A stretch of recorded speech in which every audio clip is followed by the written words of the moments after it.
And if your internal scaffolding isn't strong, it will crumble under the weight.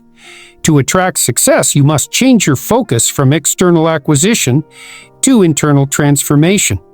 The question must shift from, no, do I get more, to how do I become more? When you focus on becoming more competent, more disciplined, more responsible, success begins to notice you. It sees that you are preparing a home for it, a structure that can hold it, a mind that can handle it, and a heart that won't be corrupted by it. Every day you are becoming either someone success wants to avoid, or someone it cannot resist. Your habits, your mindset, your words, and your intentions are all signals. You are either signaling that you are ready for more, or that you are still lost in distraction, entitlement, and fantasy. If you want to attract real success, not flashes of attention or superficial applause, then you must be willing to walk the long road of transformation. This is not glamorous. It won't always feel good, but it will work. And eventually, when success arrives, it will feel inevitable, not surprising, because you will know that it wasn't random, it wasn't luck, and it wasn't magic. It was the result of who you became. And that kind of success can never be taken away. It's a seductive fantasy to believe that our lives will be transformed by a moment of inspiration, that a breakthrough, a big decision, or a dramatic effort will somehow catapult us into the life we desire. But this is rarely the case. So, what truly shapes your destiny is not the magnitude of your goals, but the quality of your systems, the structure you live by. Your routines, disciplines, standards, and methods is what determines whether you rise towards success or fall into chaos.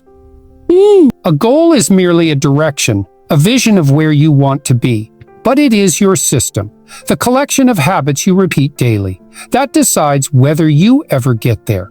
If you want to become a writer, for example, dreaming of publishing a best-selling book won't get the words on the page. The system, the practice of writing consistently, revising deliberately, and reading critically, is what produces the outcome. Your results are the residue of your patterns, not your promises. The harsh reality is this: you do not default to your highest ambitions under pressure. You default to your deepest training. You fall to the level of your systems.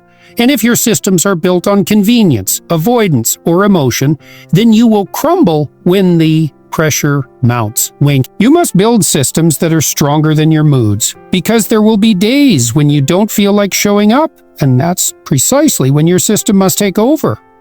Consider the person who wants to improve their health. They set a goal to lose weight or build muscle, but if their environment is filled with junk food, if their mornings begin with chaos, and if their evenings end with mindless scrolling, then no matter how motivated they feel for a few days, they will be pulled back into disorder. The absence of a strong system makes their desire irrelevant. Systems, not willpower, determine trajectory. This principle applies beyond personal development.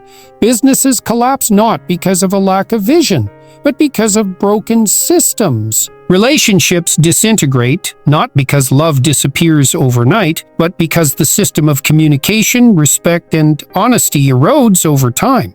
Even a nation rises or falls by the quality of the systems it establishes, in law, in governance, in education.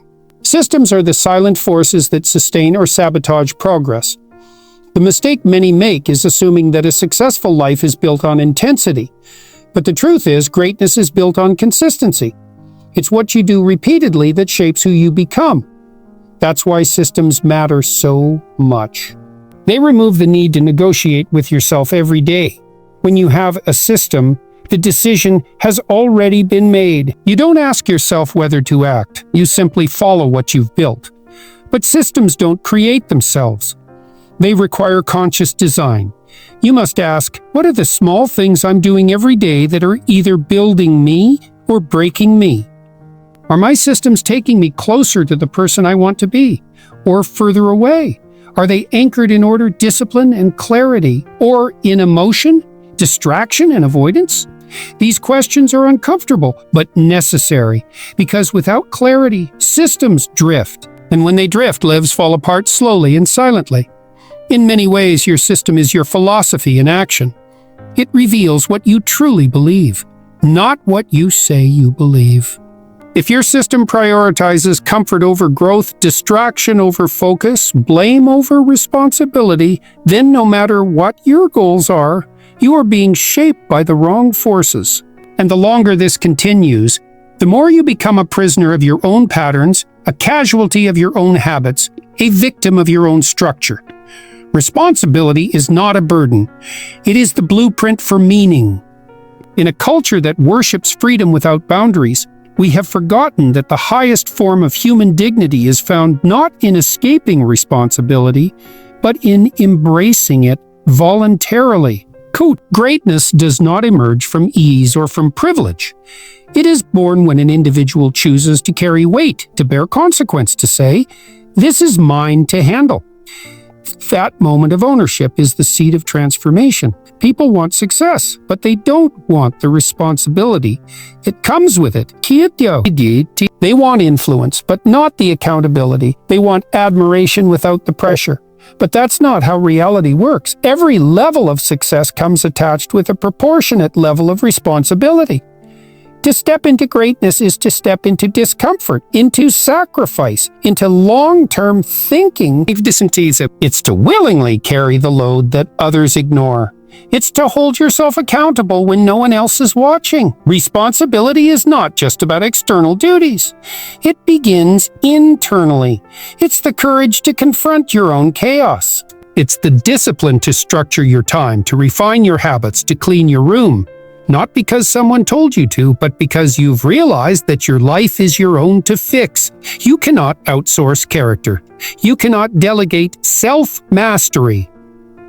You must take responsibility for your thoughts, your words, your actions, even your attitude. And herein lies the paradox. When you start taking responsibility, you start gaining power. Not the power to control others, but the power to control yourself, to influence your outcomes. To change your environment. The individual who says, "I am responsible for how this ends," becomes untouchable because they've eliminated excuses. And when you eliminate excuses, you eliminate weakness. You are no longer waiting for someone to save you. You have become the one who saves yourself. Many people think that greatness comes from talent or intelligence, and while those things matter, they are secondary to moral courage. It takes courage to take responsibility, to admit that you're suffering your stagnation, your situation, while not entirely your fault, is your responsibility. That's a terrifying realization, but it's also a liberating one, because it means your future is not determined by your past, it's determined by what you do now. You want to become someone worth following? Then stop pointing fingers and start setting standards. Stop blaming the system, the circumstances, your upbringing, your genetics, your boss, your spouse. None of that leads to power. What leads to power is this: take responsibility for your role, however small, and begin to build something better. That is the mark of greatness, to choose responsibility even when you have every excuse not to. This is why responsibility is the foundation, not a feature, of greatness. It creates order where there was chaos. It creates direction where there was confusion. It creates growth where there was victimhood. And most importantly, it creates identity. Because when you carry something heavy and refuse to let it break you, you discover who you really are and who you could become if you kept going. The most dangerous individual in any room is not the one who knows the most or speaks the loudest. It is the one who has quietly taken full responsibility for their life, because nothing can be weaponized against them. They are not waiting. They are not blaming. They are building. And the world, despite all its resistance, eventually yields to those who are willing to carry the heaviest load. The world is not inherently orderly. It is a battleground of unpredictable forces, internal and external, where chaos is the default. Left unattended, your life does not automatically drift toward structure or success. It descends into confusion, clutter, and decay. The laws of entropy apply to the soul as much as they do to the universe. That is why order must be imposed consciously, courageously, and repeatedly. To create order is to push back against the infinite tide of disorder that surrounds you and lives within you. Chaos is not merely a messy room or an unclear schedule. Chaos is the psychological state of unclarity. It's waking up and not knowing what your values are, not knowing why you're doing what you're doing, not knowing where you're headed. It's the anxiety of living without a map. The quiet suffering of disorganization, the subtle despair of drifting. Most people live in this state and pretend it's normal. But it's not normal, it's dangerous, it's an open invitation for resentment, distraction, and emotional collapse. You were not made to live in chaos. You were made to confront it, to organize it.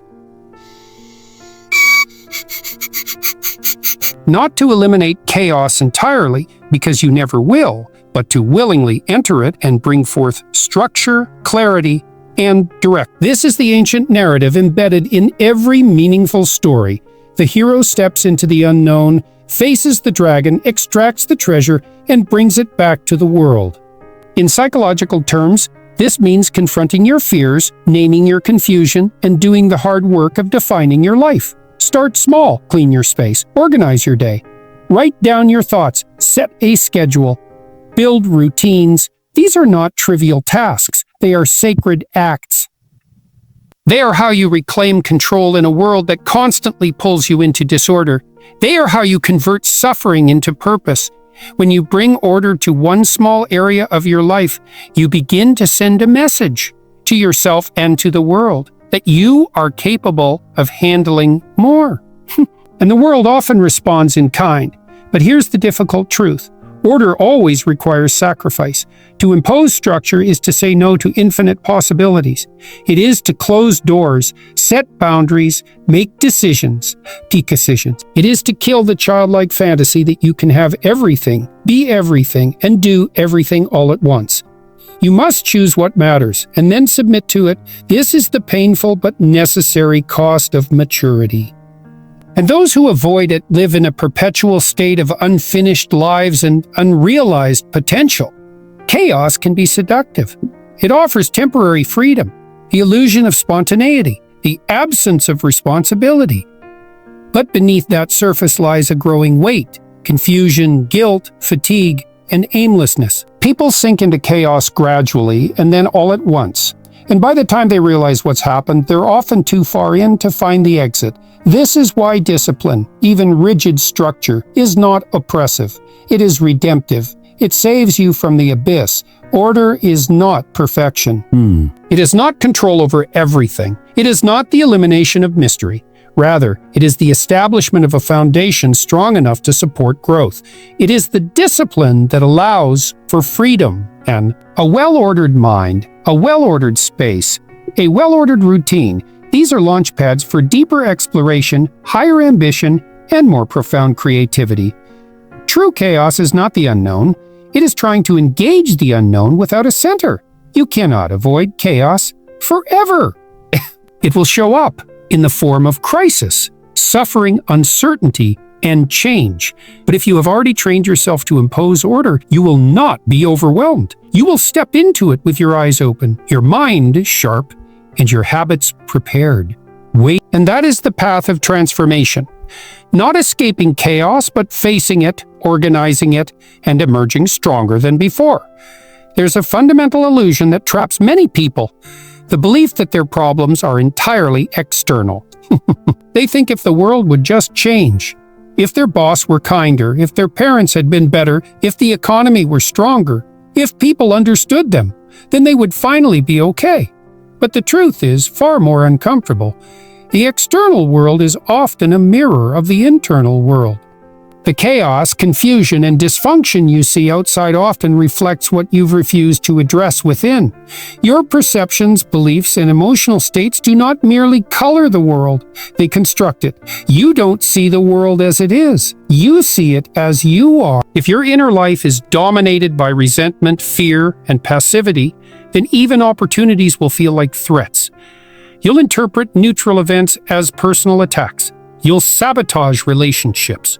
You'll repel growth, not because growth isn't available, but because your internal narrative tells you that you don't deserve it, or that it will just end in disappointment anyway. Think about how two people can experience the same event and walk away with entirely different realities. One sees failure and collapses, the other sees a lesson and grows. What's the difference? It's not the event, it's the framework through which they processed it. That framework is built internally. It's shaped by your past, yes, but also by your choices in the present. What you read, what you tell yourself, what you practice, what you avoid. Your mindset is not fixed. It's under construction. But only if you take responsibility for building it. The inner world is not soft or secondary. It is foundational. Before you fix your career, fix your thoughts. Before you demand loyalty, examine your own integrity. Before you blame others, investigate your emotional triggers. Because if you bring the same broken internal architecture into every external circumstance, the outcome will always repeat. It's not just about where you go, it's about who you are when you arrive. You will infect the new with the wounds of the old if the old remains unhealed. This is why surface-level solutions fail. People change jobs, partners, cities, and still feel the same emptiness. Why? Because they brought themselves with them. If your mind is disorganized, your relationships will be disorganized. If your heart is bitter, your conversations will be tainted. Anand. If your soul is fractured, no amount of success will make you whole. You must do the invisible work, the inner reconstruction that no one claps for, that no one sees, but that determines everything.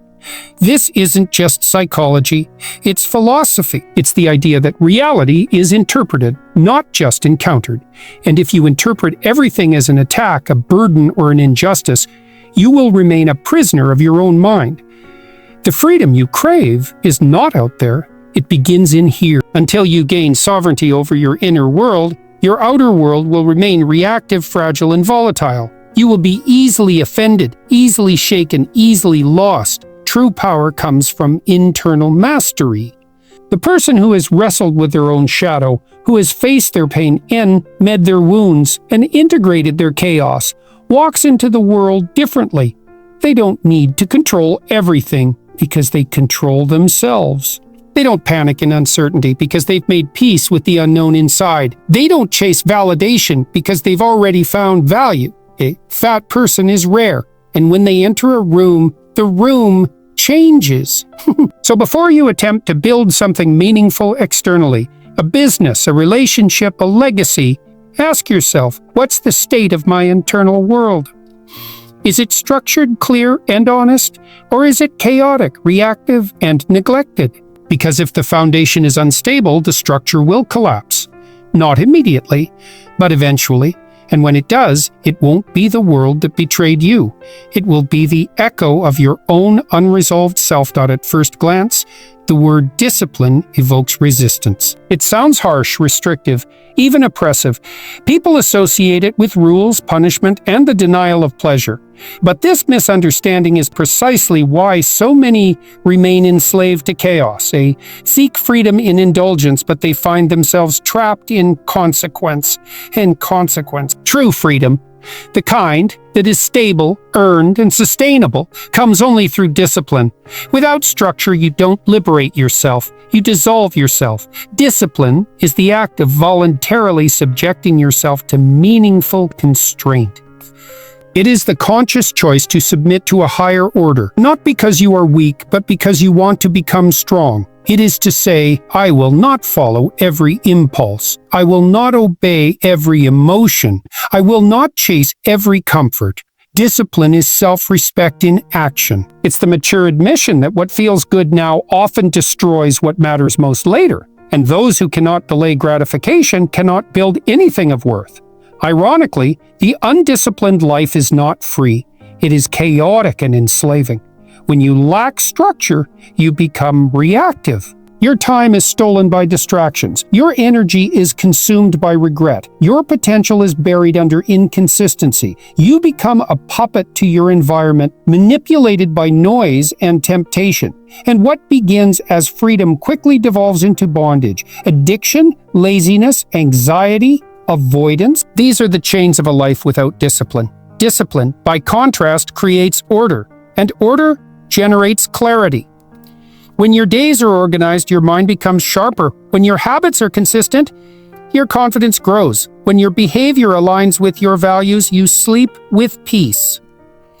Yeah, discipline is not about perfection. It's about alignment. It's the commitment to do what you said you'd do, even when motivation fades. It's the refusal to betray yourself, especially when no one's watching. You don't rise to your goals. You fall to the level of your habits. Hands up. And habits are formed through discipline, not desire. Everyone wants to be successful, but not everyone wants to wake up early, stay focused, keep promises, or say no to pleasure. The disciplined person doesn't wait to feel ready. They build systems that work even when motivation disappears. And in doing so, they access a kind of freedom the undisciplined will never taste. The freedom of earned competence. Look closely at the people you admire. Those who have built something meaningful, who radiate inner strength. You will find discipline woven into their lives. It shows up in their words, their routines, their work ethic, their self-control. These people do not drift, they direct. They are not perfect, but they are consistent. They have learned that every act of discipline, no matter how small, is a deposit into the account of personal power. The undisciplined life is easy at first and brutal later. The disciplined life is brutal at first and powerful later. Every choice you make either strengthens or weakens your future self. Every shortcut taken today becomes a cost you will pay with interest tomorrow. But every sacrifice made today compounds into authority, mastery, and peace. That's the paradox. Discipline feels like restriction, but it is actually preparation. It forges a character that can carry success without being crushed by it. So when you wake up and choose structure over comfort, when you do the hard thing instead of the easy one, understand that you are not depriving yourself. You are investing in your freedom. Freedom, not the cheap kind that fades with feeling, but the durable kind that stands when storms come. Discipline is not your enemy. It is your armor. It is the bridge between who you are and who you could be. Words are not just sounds that pass through the air. They are structures. They are blueprints for thought. They are the architecture of belief. Every civilization, every movement, every ideology, every transformation, personal or collective, began with words. Whether spoken aloud or uttered within, words shape perception, ignite emotion, and ultimately determine action. What you say repeatedly, both to yourself and others, forms the narrative you live by. And that narrative, over time, becomes your world. Many people underestimate the power of their inner dialogue. They speak about themselves casually. I'm not good enough. I always fail. Nothing ever works for me. These statements repeated daily are not harmless. They are acts of programming. You are literally training your nervous system to accept limitation as fact. And your brain, remarkably obedient, will begin seeking evidence to prove those beliefs right. Soon enough, you'll find yourself stuck. Not because life conspired against you, but because you kept affirming your own confinement. And the words you speak into your life become commands to your subconscious. Say, I can't, and your energy will shut down. Say, I'll figure it out, and your mind begins working towards solutions. Language is not just communication, it is creation. When you name something, you give it power. When you define a goal, you give it direction. When you confess a fear, you give it form. That's why clarity of speech matters. Vagueness breeds confusion. Precision invites growth. You must become conscious of your vocabulary, not just in professional settings, but especially in personal moments. Your words during adversity, solitude, frustration, these are the most honest expressions of your mindset. Do you curse your life when things go wrong? Do you blame, complain, diminish? Or do you speak with intent, with focus, with the kind of tone that invites strength rather than weakness? Invited weakness. Your words during pressure are indicators of your internal strength and predictors of your external outcomes. Consider how leaders operate. They don't just issue orders, they shape vision. They use words to rally people, to clarify chaos, to move nations. You are the leader of your own life, whether you act like it or not. And every time you speak, you cast votes for who you are becoming. Your vocabulary is not cosmetic. It is foundational. If your words are sloppy, your thinking will be sloppy. And if your thinking is sloppy, your behavior will follow suit. Even silence has language. The words you don't say matter. The apologies you withhold, the encouragement you never give, the gratitude left unspoken. These two construct your world. Relationships break not only because of what was said, but often because of what wasn't. Inner worlds crumble not just because of criticism, but because of a lack of truth.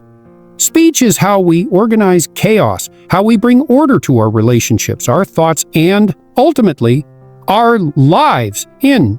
This is why telling the truth, especially when it's hard, is an act of courage. It rearranges the world. A lie might protect you in the short term, but it fragments your integrity.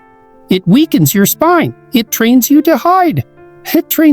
But truthful speech, even when it costs something, solidifies your identity. It builds trust with yourself and others. You begin to walk through the world with your head up. Not arrogantly, but honestly, because you know that your words and your reality are aligned. So speak carefully, not fearfully, but consciously. Speak to uplift, not to destroy. Speak to clarify, not to obscure. Speak to challenge, not to wound. Speak as though your words are seeds, because they are. You are always planting something with your speech, and the harvest always comes. The question is whether it will be a crop of regret or a field of transformation. Because make no mistake, your words are shaping something moment by moment, and eventually they shape you. There's a powerful distinction that too many people overlook. The difference between involuntary suffering and voluntary struggle. Involuntary suffering happens to everyone. Loss, hardship, disappointment, failure. You don't choose it. It chooses you. But voluntary struggle is different. It is the conscious decision to engage with difficulty before it's forced upon you. And in that decision lies one of life's greatest paradoxes. By choosing your struggle, you gain strength. By walking toward the fire, rather than waiting for it to consume you, you become something more. Most people spend their lives trying to avoid discomfort. They build routines around convenience, design goals that demand little, and retreat the moment resistance appears. But here's the brutal truth. Comfort breeds weakness. Muscles don't grow without resistance. Character doesn't form without tension. Resilience doesn't emerge without pressure. And if you never push yourself beyond what is easy, then when life inevitably pushes back, you will crumble. Struggle, when chosen deliberately, becomes training. And training turns chaos into competence. To voluntarily struggle means to take on more than you have to, not recklessly but intentionally. It's setting an alarm earlier than necessary. It's confronting the difficult conversation instead of avoiding it. It's lifting a heavier weight, attempting a harder task, embracing temporary failure. In doing so, you send a signal to your psyche. I am not a victim of this world. I am a participant in my own evolution. That signal compounds over time. It builds a kind of strength that others can feel even if they can't explain it. The ancient heroes across cultures didn't become strong because they were protected from pain. They became strong because they chose their burden. They entered the forest where it was darkest, not where it was safest. That is the archetypal journey of every meaningful transformation. The struggle is not the enemy, it is the path. And those who avoid it are not safe. They are simply unprepared for what reality eventually demands of them, because it will demand. Sooner or later, something will be required of you. Better to train now than to collapse later. Voluntary struggle refines your identity. It confronts you with who you really are, not who you imagine yourself to be. When you deliberately stretch yourself, when you willingly embrace discipline, hardship, and delayed gratification, your weaknesses are exposed. That's uncomfortable, yes, but it's necessary. You can't fix what you don't see. Struggle shines a light into your blind spots. It forces you to become honest. And only through honesty can transformation begin. There is a kind of quiet confidence that forms when you've suffered voluntarily. It's not arrogance, it's rootedness. You walk differently because you've earned your strength. You speak differently because your words are backed by experience.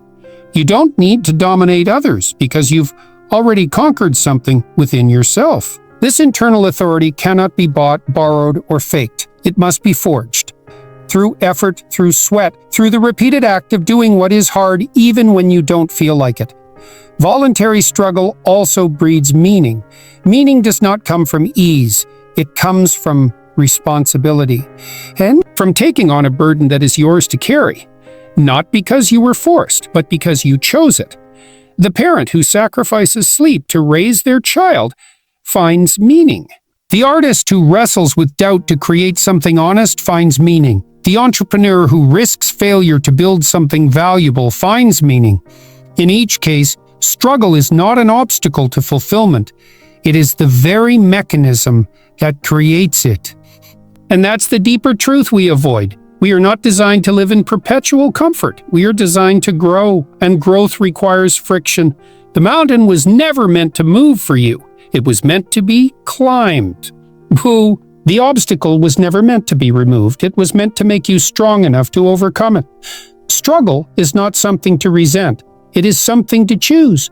Because when you choose your struggle, you reclaim your power. And through that power, you begin to rise. Human beings are not built to thrive in isolation. While solitude has its place for reflection, for recalibration, for personal discipline, prolonged disconnection is corrosive to the psyche. It quietly erodes the structure of the self. We are social creatures by nature, not in the superficial sense of mere company, but in the existential sense that our identity is formed, challenged, and sharpened in relationship with others. When you live in isolation, your weaknesses go unchecked. Your blind spots remain unexposed. You become a closed system, and closed systems decay. It's tempting to isolate when life becomes difficult. It feels safer. If you don't let anyone in, they can't hurt you. If you don't speak, you can't be misunderstood. If you don't try, you can't fail. It can't fail. But this retreat into emotional solitude is a slow suicide. The walls you build to protect yourself also become your prison. You start to convince yourself that you're fine, that you don't need anyone. But need is not weakness. It is a reality of human design. We are not islands. We are bridges wired to connect, created to exchange insight, strength, and perspective. When you are alone too long, your mind begins to distort. You start believing your fears. Your self-doubt becomes louder. Your insecurities take center stage. There's no outside voice to challenge your flawed reasoning, no mirror to show you how you're perceived. You become trapped in echo chambers of your own making. And slowly, you lose the capacity to relate. You don't just lose connection with others, you lose connection with yourself. The self becomes fragmented because the self cannot grow in isolation. It requires friction. It requires feedback. It requires other people. But not all connection heals. What strengthens is not quantity, but quality. Empty validation, shallow praise, and performance-based relationships can be just as damaging as isolation. What you need is depth. Authenticity, a space where you are not performing but being, where you are not judged for your weakness but sharpened by truth. These connections are rare, but they are necessary. They act as stabilizers in the chaos. They ground you when your own perception wavers. They remind you who you are when you forget. You don't become strong by doing everything alone. That is a myth built on ego and fear. Strength is forged in accountability. It's built through honest conversations, through mutual burden-bearing, through shared struggle. A mentor who tells you the truth. A friend who doesn't let you spiral. A partner who sees your potential when you've forgotten it. These relationships are not liabilities. They are lifelines. They tether you to reality when your emotions would rather drift into self-destruction. This is why confession, the act of articulating your thoughts to another human being, is so powerful. When you say something aloud in the presence of someone who's willing to listen, it becomes real, tangible, addressable. It loses some of its chaotic grip. What seemed like an overwhelming fog in your mind becomes a definable problem in conversation. This is not weakness. This is wisdom. Isolation whispers a "don't burden anyone." Connection replies, "we're meant to carry this together. Even the process of healing requires another." Trauma isolates. Shame isolates. Depression isolates. And often, the antidote is not a solution, but a person. Someone who says, Someone who says, "I see you." You're not alone. That moment, when the human soul feels seen, can be more powerful than any lecture, any technique, any self-help strategy, because it reminds you that you're still part of the human fabric, still valuable, still connected to something larger than your pain. So, the work becomes clear. Seek meaningful connection, not constant validation. Build bonds rooted in truth, not comfort. Surround yourself with people who don't let you settle, who call you higher, who remind you of your responsibility, not only to yourself, but to others. Because isolation may feel like control, but in the end, it's a slow erosion of everything that makes life rich and everything that makes you strong. Success, in the way we often define it. Wealth, recognition, power, is seductive. It shimmers on the horizon, promising fulfillment and freedom. People chase it relentlessly, imagining that once they arrive at its doorstep, everything will make sense. But what they fail to realize is that success, when pursued as a goal in itself, becomes hollow. It becomes a mirage, always slightly out of reach, never quite satisfying. Real meaningful success is not something you pursue directly. It is the result of pursuing something deeper. Excellence, discipline, purpose, and service. When success becomes the central aim, you start to sacrifice your principles to reach it. You compromise authenticity for approval. You tailor your values to fit the expectations of others. You cut corners not because you're evil, but because the target you're chasing has no moral compass. It's just a metric. And so your identity becomes fragmented. You begin to live performatively, adjusting your persona for every room you enter. And eventually, you wake up with everything you wanted and nothing that actually matters. But when you focus on becoming excellent at your craft, in your character, in your relationships, success tends to follow naturally. It might not come immediately or in the form you expected, but it comes in a way that lasts, because it is rooted in something real. The person who masters their discipline, who shows up consistently, who serves others well, this person becomes valuable. And value always attracts reward, even if it takes time. This is why the internal must go before the external. Otherwise, the external collapses under its own weight. This is the tragedy of so many high achievers who reach the peak and find it meaningless. They climbed the ladder, but it was leaning against the wrong wall. Their lives were designed around performance, not principle.